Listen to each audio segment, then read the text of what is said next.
British protectorate from 1901, we fell under the hands of British, and that started the umbilical relationship that exists then till to date.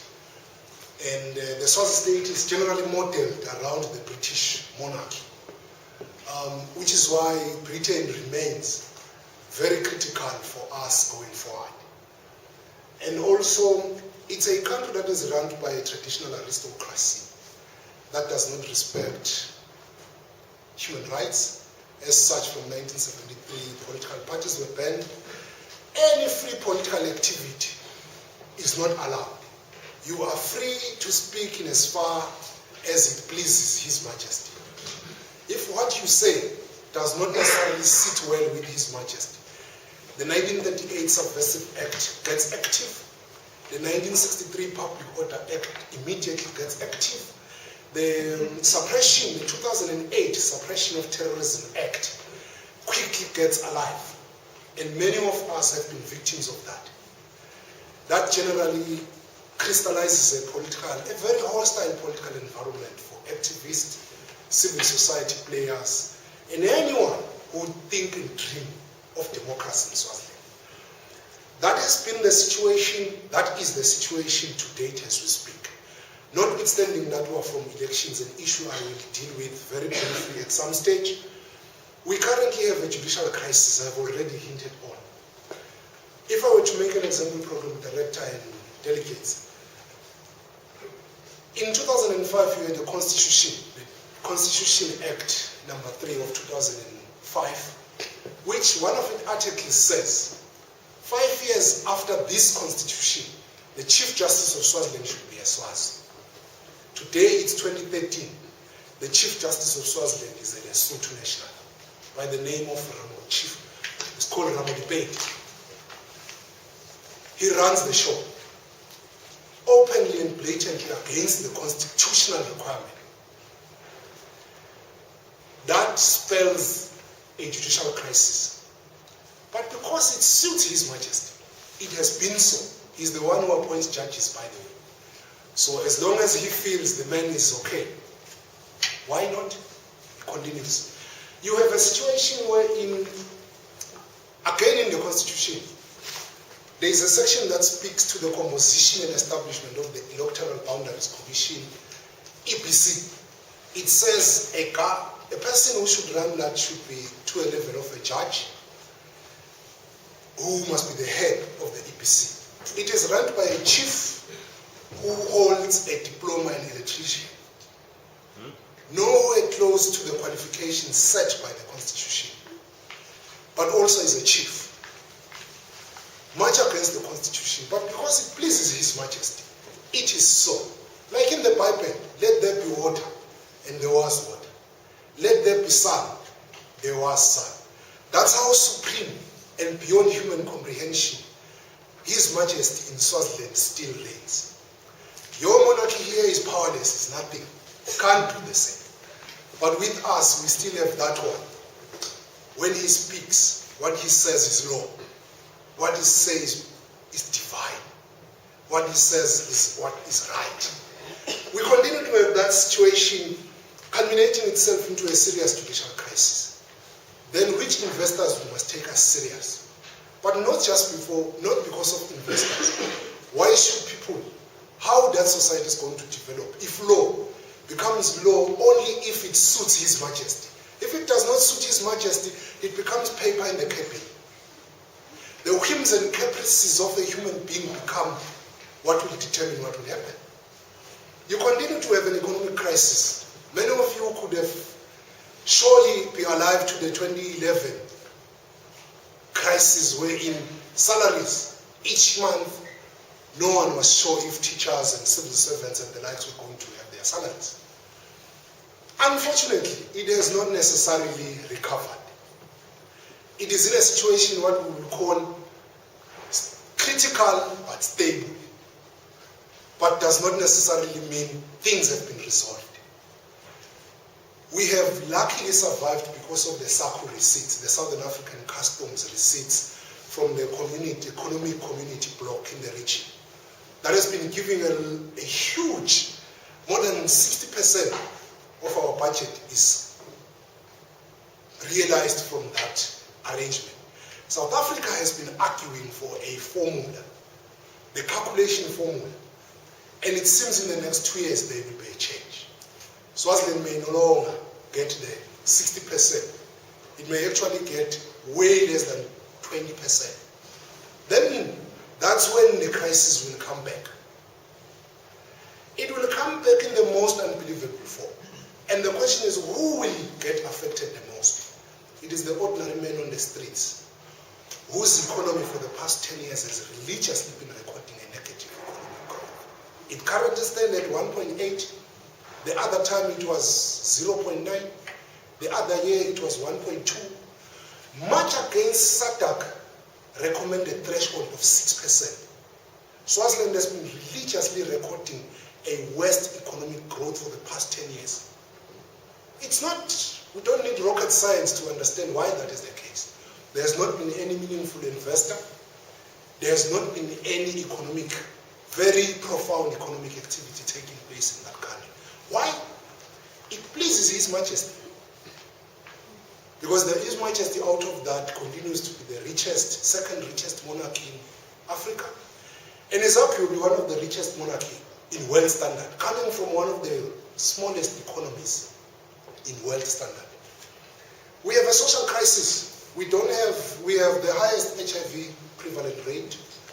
We have the highest death rate of 26.6% per thousand. We have the highest TB, anti-drug resistant TB. In fact, in the World Guinness Book of Record, we appear thrice. Highest death rate, lowest life expectancy of 31 years. A rhino actually stands at 42, which means a rhino has better life in Swaziland than a Swazi. You have the anti-drug resistant TB I've already hinted, that continues to ravage many of our people, accounting for not less than 35,000 people dying. In fact, one writer says the way Swazis die is as if you are in war. You have a serious humanitarian, it is slowly but surely developing to be a human right, to be a humanitarian crisis. All explains a political crisis. Of course, I would have not been correct not to say something about elections. I know many of you were following the elections in Swaziland. I'm afraid I will say very few words about elections. Elections in Swaziland don't mean much. In fact, they don't mean anything. Simply because since 1973, the King's when the ban of political parties actually started, power shifted completely from parliament into the institution of the monarchy, 100%. The real politics and decisions are taken by the monarchy, not parliament. The right to make laws is only with the government that is appointed by His Majesty. Parliament is mainly taken place only to check, to cross T's and check full stops. It does not necessarily come up with any law. It can't stop anything that his executive government would have initiated. Elections came, they do not qualify according to the SADC guidelines. There are 10 guidelines that SADC in Mauritius 2009 agreed upon. Swaziland only upholds 1 out of the 10. Have elections every 5 years. At least Swaziland has been doing that. Freedom of the media, floods. Free political activity, floods. All the other requirements, Swaziland floods. The AU on democracy and election, Swaziland floods. Commonwealth, 1991 Harare Declaration, Swaziland floods. UN, Swaziland floods. This, therefore, says, and we are very grateful to Commonwealth. At least the 2008 and the 2013 report has been quite spot on in raising most of these glaring violations that His Majesty's government or elections do not meet. It helps at least moving forward to give us campaign rallying points. You continue again to have a crisis of a parliament that generally is appointed. The cabinet is appointed. It has made out of two. It's called bicameral parliament. You have the upper house, the House of Senate, and the lower house, the House of Assembly. 55 directly elected from the locals, 10 appointed by His Majesty forms the lower house. The upper house were slight of power, I must say. 20 of it are appointed directly by His Majesty. 10 of it are appointed by the lower house, making 30. Whole cabinet is appointed. Prime Minister to the sweeper, to the cleaner of the house, is appointed by His Majesty. There is no law then that you can run. There is nothing that you can run so long as His Majesty may not agree with you. Then that summarizes how useless and powerless that parliament gets to be. Which is why I will say that's far about elections, nothing much. The real question is, moving forward, Program Director, what needs to be done? That's where we must spend our energy. Pressure points.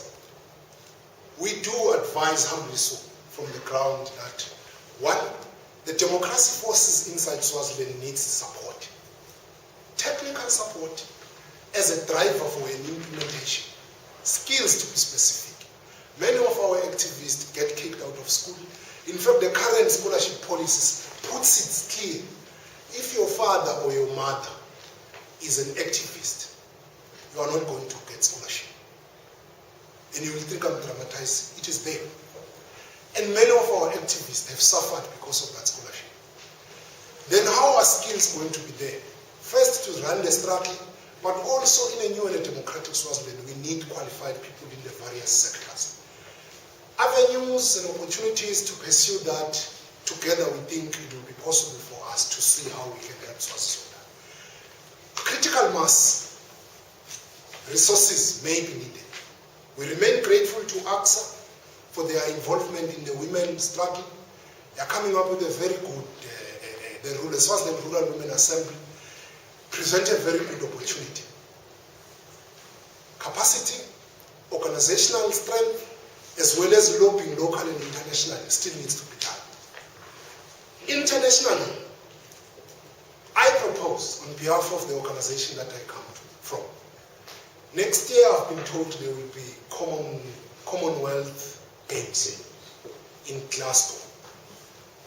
Is it possible for us to lobby for Swaziland not to be participating in those games?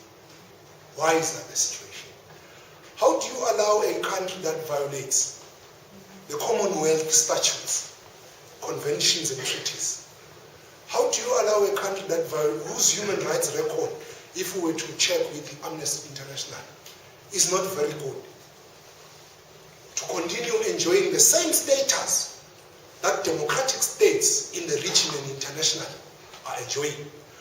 In our view, it's a moral and a political duty for us sitting in this house, the British government, and the rest of the democracy-loving citizens of the world, to take responsibility against His Majesty, who blatantly and openly violates most of the conventions because it suits him and his clique. It is our call that it will be prudent for us to get them out of those games.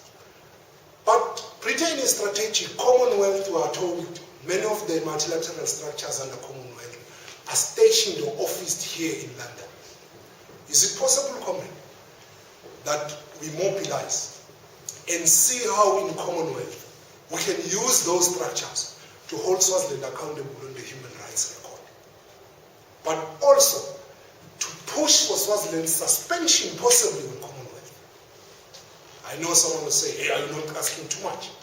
We are not asking too much. It is possible. Because it's a test. You allow a state that violates this convention.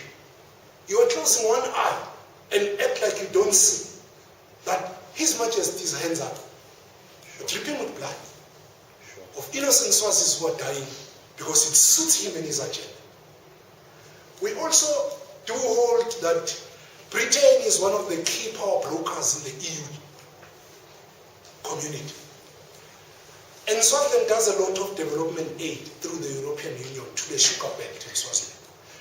And And Swaziland violates the Cotonou 1979 Cotonou Agreement, but continues to be a beneficiary of many of the aid and support.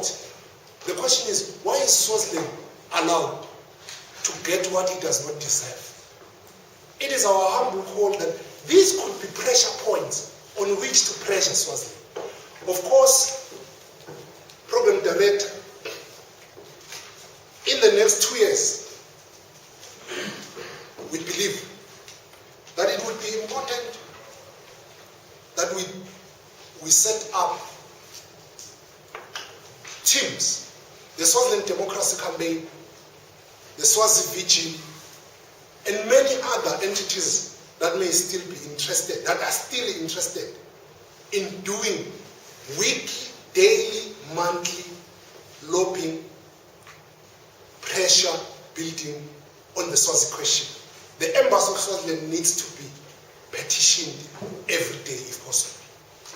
The Swazi embassy needs to be put on the spotlight, that it represents a government that does not qualify, that continues to violate human rights, that continues to mock democracy. We are prepared to do anything possible to assist any of you who would like to build these activist-based teams that can do a lot of lobbying, do a lot of resource mobilization, do a lot of profiling, and also support the work that ACTSA is doing, and many other entities across the globe. Program Director, towards my conclusion, the issue is, I've already talked about the 2 years. We are proposing that a specific issue of one, the unbanning of political parties in the next 2 years must happen, as well as through a political dialogue, that we all pressure His Majesty to unban political parties, to release political prisoners, and return of exiles as a process of leveling the ground. Then a formal process of a political dialogue that will include all political parties, even the proscribed ones. You know that in Swaziland, through the Suppression of Terrorism Act, since 2008, some of the parties were not only banned now, but they will begin to be called proscribed entities. And we think and hold that it will be prudent that a process of dialogue should involve those, so that at least an end to the 40-year political impasse could be sought. It is something that we think is possible, and it is something that we think is and can be done. That process was seen in Zimbabwe. It has helped, and we believe it is possible. It is a peaceful way of bringing democracy in Swaziland, because the more and more things run the way they run, the risk is very high that what is happening in Mozambique may end up happening. It gets to be expensive for all of us when now you have to make interventions in situations where things have degenerated. But now, if you were to make an intervention in Swaziland at this stage, it is in our view more handleable and more possible, and a win-win situation. As far as I know, there has not been a single of the entities on the ground that has said we do not want the king. We want to drive him to the sea.